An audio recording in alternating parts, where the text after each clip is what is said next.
The Proeme of Jocelin. It has been, from ancient times, the object and the design of most writers to perpetuate, with a pen worthy of their virtues, the lives of holy men, that the fervor of sanctity so deserving our veneration might not be buried in oblivion, but rather that it might shine before all as in a glass, to the end that posterity might imitate its brightness, as was commanded from above, that in the breastplate of the chief priest the names of the 12 patriarchs, the sons of Israel, should be engraven on 12 precious stones, so that by the sight thereof the faithful might be moved to imitate the acts of the holy fathers, for it is most fitting that of those in whose titles we glory, in whose praises we delight, by whose patronage we are protected, we should endeavour to conform to the manners, and be confirmed by the examples, but since the dearth of literature has so much increased, and the slothfulness to learning so much abounded, very many, fools and ignorant persons, have oftentimes, lest they should perish from the memory of the faithful, written the lives of the saints, certainly with a pious intent, but in a most unhandsome style.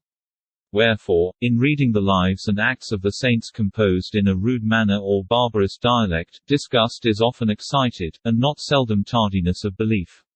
And hence it is that the life of the most glorious priest Patrick, the patron and apostle of Ireland, so illustrious in signs and miracles, being frequently written by illiterate persons, through the confusion and obscurity of the style, is by most people neither liked nor understood, but is held in weariness and contempt.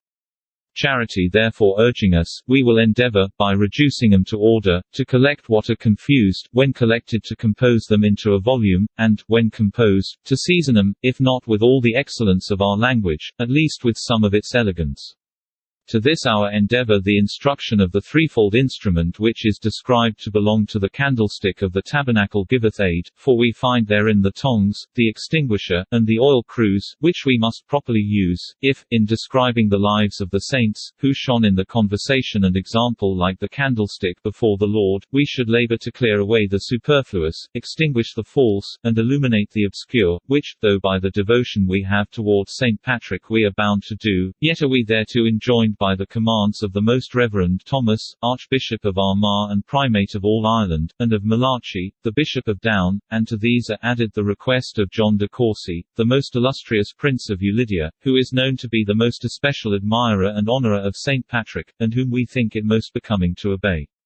But if any snake in the way, or serpent in the path, watching our steps, shall rashly accuse us herein of presumption, and shall attack our hand with viper tooth, yet do we, with the blessed Paul, collect the vine-twigs for the fire, and cast the viper into the flame.